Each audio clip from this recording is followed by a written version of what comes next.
Assalamualaikum warahmatullahi wabarakatuh. Halo semua, kembali lagi bersama aku Dea Ilmanujana dengan NIM 2186028. Di sini aku tidak sendiri, ada dua temanku. Perkenalkan, nama saya Skania Putih Pratiwi dengan NIM 2186050. Semuanya, nama saya Fadlur Rahman dari Prodi PGSD semester 3 dengan NIM 2186001. Kami dari kelompok 2 akan memaparkan materi tentang pengelolaan kurikulum. Konsep dasar kurikulum berasal dari bahasa Yunani, yakni kurir artinya pelajari dan kurir artinya tempat berpacu. Itulah sebabnya kurikulum sering dipandang sebagai rencana pembelajaran untuk siswa sehingga dapat tujuan pembelajaran yang ingin dicapai. Dengan penjelasan di atas bahwa kurikulum dapat dibagi menjadi 3 bagian, yaitu program belajar, isi program, dan strategi program. Menurut Nana Syaodih Sukmadinata menyatakan bahwa kurikulum dapat dilihat dalam 3 dimensi, yaitu sebagai sistem, rencana, dan sebagai ilmu. Bahwa konsep kurikulum merupakan konsep belajar untuk siswa yang harus dilakukan atau ditindaklanjut oleh guru melalui pengajarannya. Kurikulum merupakan proses yang sangat penting dalam proses pendidikan.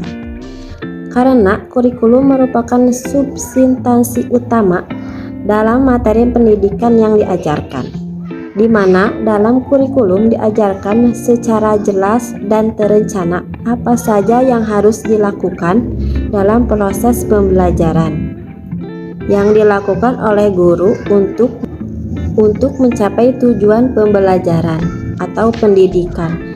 Dalam pedoman pembelajaran untuk mencapai tujuan pendidikan tertentu, ada beberapa landasan menurut Undang-Undang Nomor 20 Tahun 2003 dan menurut Peraturan Pemerintah Nomor 19 Tahun 2005, yaitu sebagai berikut. 1. Landasan yuridis. 2. Landasan filsafat. 3. Landasan teori. Dan 4. Landasan faktual. Lalu materi selanjutnya yaitu B. Alur kebijakan kurikulum. Kurikulum dibuat berdasarkan pertimbangan kebutuhan warga lokal sesuai dengan situasi dan kondisi masyarakat setempat. Kurikulum tidak hanya dari sebuah kutipan negara yang memberikan cara dan strategi yang sama. Pasal 31 Undang-Undang Dasar 1945 menyatakan bahwa 1. Setiap warga negara berhak mendapatkan pendidikan. Yang kedua, setiap warga negara wajib mengikuti pendidikan dasar dan pemerintah wajib membiayainya. Yang ketiga, pemerintah mengusahakan dan menyelenggarakan satu sistem pendidikan nasional yang meningkatkan keimanan dan ketakwaan serta akhlak mulia dalam rangka mencerdaskan kehidupan bangsa. Yang keempat, negara memprioritaskan anggaran pendidikan sekurang-kurangnya 20% dari anggaran pendapatan dan belanja negara serta dari anggaran pendapatan dan belanja daerah untuk memenuhi kebutuhan penyelenggaraan pendidikan nasional. Serta yang kelima, pemerintahan memajukan ilmu pengetahuan dan teknologi dengan menjunjung tinggi nilai-nilai agama dan persatuan bangsa untuk memajukan peradaban dan kesejahteraan umat manusia. Sementara itu, Undang-Undang Nomor 20 Tahun 2003 tentang Sistem Pendidikan Nasional menyatakan bahwa pendidikan nasional berfungsi mengembangkan kemampuan dan membentuk watak serta peradaban bangsa yang bermartabat dalam rangka mencerdaskan kehidupan bangsa, bertujuan untuk berkembangnya potensi peserta didik agar menjadi manusia yang beriman dan bertakwa kepada Tuhan Yang Maha Esa, berakhlak mulia, sehat, berilmu, cakap, kreatif, mandiri, dan menjadi warga negara yang demokratis serta bertanggung jawab. Prinsip-prinsip dalam penyelenggaraan pendidikan nasional yaitu 1. 1. Demokratis dan berkeadilan yang tidak diskriminatif dengan menjunjung tinggi hak asasi manusia. Kedua, satu kesatuan yang sistematik dengan sistem terbuka dan multimakna diselenggarakan sebagai suatu proses pembudayaan dan pemberdayaan serta didik yang berlangsung sepanjang hayat. Yang ketiga, memberi keteladanan, membangun kemauan, dan mengembangkan kreativitas peserta didik dalam proses pembelajaran. Yang keempat, mengembangkan budaya membaca, menulis, dan berhitung pada segenap warga masyarakat. Dan yang kelima, pendidikan diselenggarakan dengan memberdayakan semua komponen masyarakat melalui peran serta dalam penyelenggaraan dan pengendalian mutu layanan pendidikan. Perlu diingat bahwa pengembangan kurikulum 13 merupakan langkah lanjutan pengembangan kurikulum berbasis kompetensi yang telah dirintis pada tahun 2004 dan KTSP 2006 yang mencakup kompetensi sikap pengetahuan dan keterampilan secara terpadu.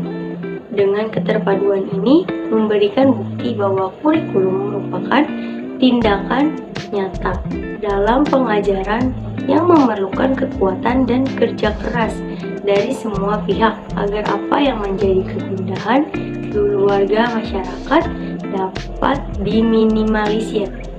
Dengan demikian, kurikulum 2013 merupakan pengembangan dari KBK dan KTSP dengan mempertimbangkan tujuan pendidikan nasional dan tantangan internal maupun eksternal yang memerlukan hal-hal sebagai berikut.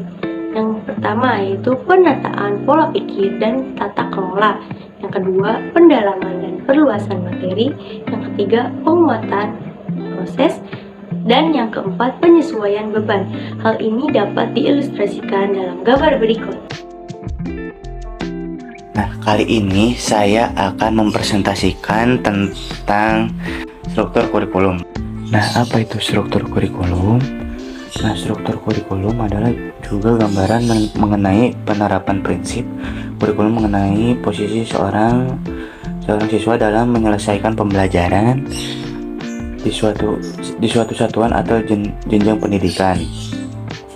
Dalam struktur kurikulum menggambarkan ide kurikulum mengenai posisi belajar seorang siswa, yaitu apakah mereka harus menyelesaikan seluruh mata pelajaran yang tercantum dalam struktur ataukah kurikulum memberi kesempatan kepada siswa untuk menentukan berbagai pilihan. Struktur kurikulum terdiri atas sejumlah mata pelajaran, beban belajar, dan kalender pendidikan. Struktur kurikulum juga terdiri atas sejumlah mata pelajaran, beban belajar, dan kalender pendidikan. Mata pelajaran terdiri atas mata pelajaran wajib diikuti oleh seorang peserta didik di suatu satuan pendidikan pada setiap satuan atau jenjang pendidikan. 2. Mata pelajaran pilihan yang diikuti oleh peserta didik sesuai dengan pilihan mereka. Nah, kedua kelompok mata pelajaran tersebut wajib dan pilihan terutama dikembangkan dalam struktur kurikulum pendidikan menengah atau dalam kurung SMA dan SMK. Sementara itu, mengingat usia dan perkembangan psikologis peserta didik usia 7-15 tahun, maka mata pelajaran pilihan belum diberikan untuk peserta didik SD dan SMP. Pertama itu ada struktur kurikulum SD. Beban belajar dinyatakan dalam jam belajar setiap minggu untuk masa belajar selama 1 semester. Beban belajar di SD tahun 1, 2, dan 3 masing-masing 30, 32, 34, sedangkan untuk tahun 4, 5, 6 masing-masing 36 jam setiap minggu. Jam belajar SD adalah 40 menit. Nah, kelompok A adalah mata pelajaran yang memberikan orientasi kompetensi lebih kepada aspek intelektual dan efektif, sedangkan kelompok B adalah mata pelajaran yang lebih menekankan pada aspek efektif dan psikomotor. Nah, selanjutnya Integrasi konten IPA dan IPS adalah berdasarkan makna mata pelajaran sebagai organisasi konten dan bukan sebagai sumber dari konten. Konten IPA dan IPS diintegrasikan ke dalam mata pelajaran PPKN, Bahasa Indonesia, dan Matematika yang harus ada berdasarkan ketentuan perundang-undangan. Pelajaran tematik merupakan pendekatan pembelajaran yang mengintegrasikan berbagai kompetensi dari berbagai mata pelajaran. Pengintegrasian tersebut dilakukan dalam dua hal, yaitu integrasi sikap, kemampuan atau keterampilan, dan pengetahuan dalam proses pembelajaran serta pengintegrasian berbagai konsep dasar yang berkaitan. Berdasarkan sudut pandang psikologis, tingkat perkembangan peserta didik tidak cukup abstrak untuk memahami konten mata pelajaran secara terpisah-pisah. Pandangan psikologi perkembangan dan Gestalt memberi dasar yang kuat untuk integrasi KD yang diorganisasikan dalam pembelajaran tematik. Dari sudut pandang transdisciplinarity, maka pengotakan konten kurikulum secara terpisah ketat tidak memberikan keuntungan bagi kemampuan berpikir selanjutnya. Yang kedua itu adalah struktur kurikulum SMP. Beban belajar di SMP untuk tahun 7, 8, dan 9 masing-masing 38 jam per minggu. Jam belajar SMP adalah 40 menit. Nah, kelompok A adalah mata pelajaran yang memberikan orientasi kompetensi lebih kepada aspek intelektual dan efektif, sedangkan kelompok B adalah mata pelajaran yang lebih menekankan pada aspek efektif dan psikomotor. Ketiga itu struktur kurikulum SMA.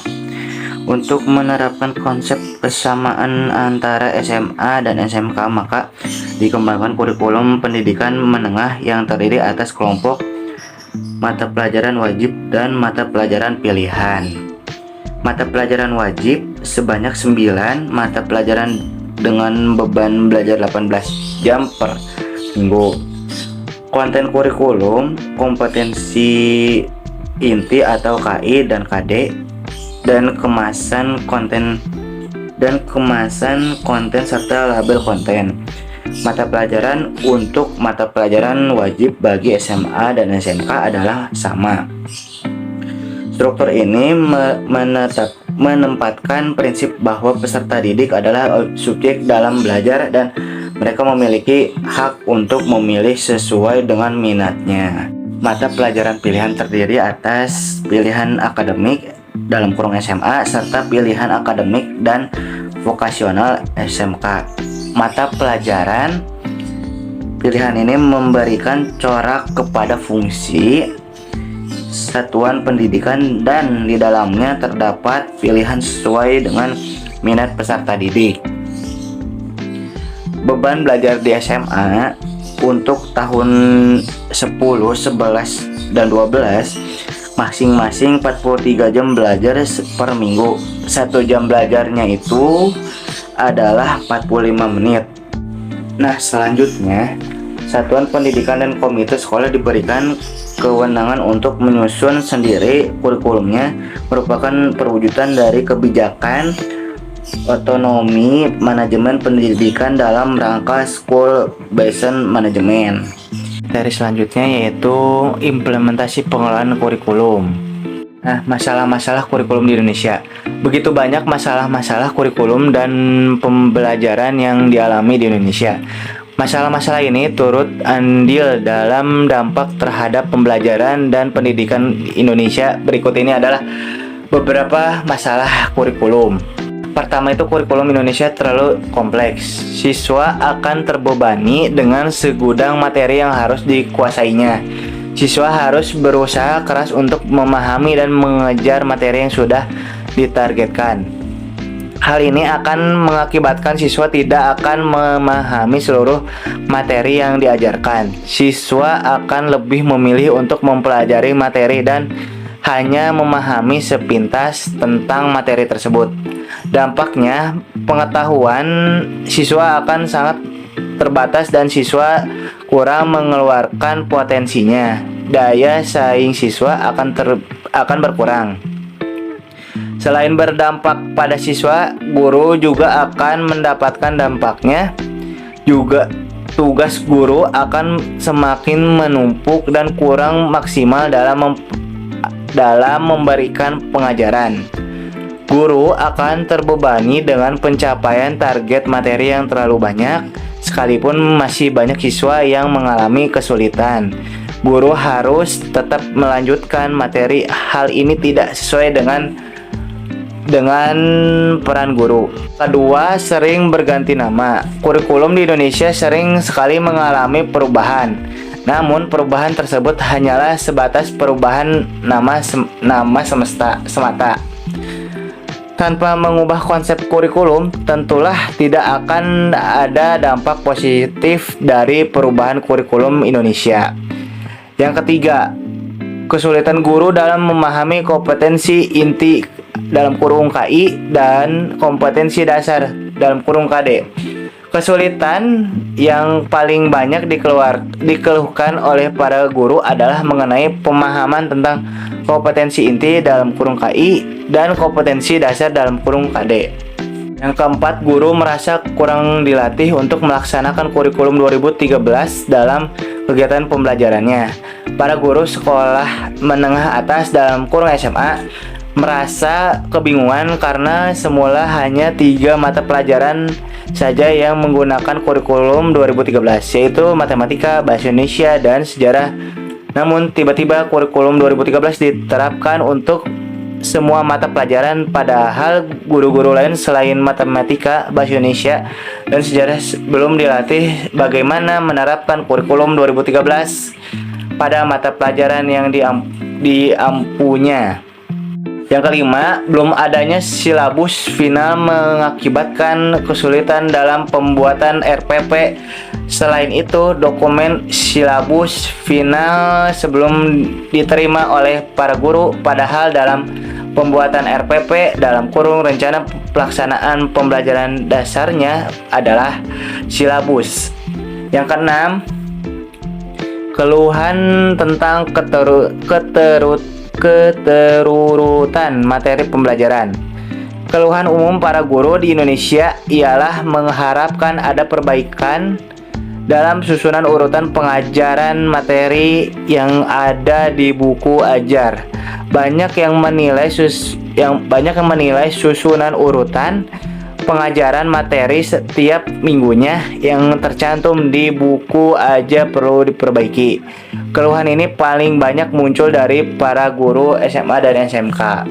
Untuk selanjutnya itu solusi implementasi pengelolaan kurikulum. Nah, pada kenyataannya, karena adanya perbedaan kemampuan dan pengetahuan guru, belum semua guru mampu mengembangkan kegiatan pembelajaran yang dapat memfasilitasi siswa untuk mengamati fenomena yang terjadi yang berhubungan dengan materi pelajarannya. Hal ini salah satunya yang menjadi hambatan dalam pelaksanaan kurikulum 2013. Oleh karena itu, sangat perlu lagi masing-masing sekolah mengadakan kegiatan. Yang pertama itu mengubah paradigma dari pengajaran yang berbasis sistetik materialistik menjadi religius. Solusi ini menunjukkan akan berkurangnya kemerosotan moral, di mana tidak akan ada lagi siswa cerdas yang tidak bermoral. Yang kedua, mengubah konsep awal paradigma kurikulum menjadi alur yang benar untuk mencapai suatu tujuan yang sebenarnya. Yang ketiga, melakukan pemerataan pendidikan melalui pemerataan sarana dan prasarana ke sekolah terpencil, sehingga tidak akan ada lagi siswa di daerah terpencil yang terbelakang pendidikan. Yang keempat itu menjalankan kurikulum dengan sebaik mungkin. Yang kelima, membersihkan organ-organ kurikulum dari oknum-oknum tak bertanggung jawab. Yang keenam, lesson study ataupun workshop yang membahas cara mengajarkan kegiatan pembelajaran yang dimaksudkan dalam kurikulum 2013. Lesson study merupakan satu upaya meningkatkan proses dan hasil pembelajaran yang dilaksanakan secara kolaboratif dan berkelanjutan oleh sekelompok guru. Dengan berkolaborasi, guru mampu mengembangkan bagaimana siswa belajar dan bagaimana membelajarkan siswa. Selain itu, melalui lesson study, guru dapat memperoleh pengetahuan dari guru lainnya atau narasumber. Hal ini diperoleh melalui adanya umpan balik dari anggota lesson. Yang ketujuh, pertemuan antara sekolah yang sudah menerapkan kurikulum 2013. Dengan adanya forum ini akan terjalin tukar-menukar pengalaman tentang pelaksanaan kurikulum 2013 di masing-masing sekolah.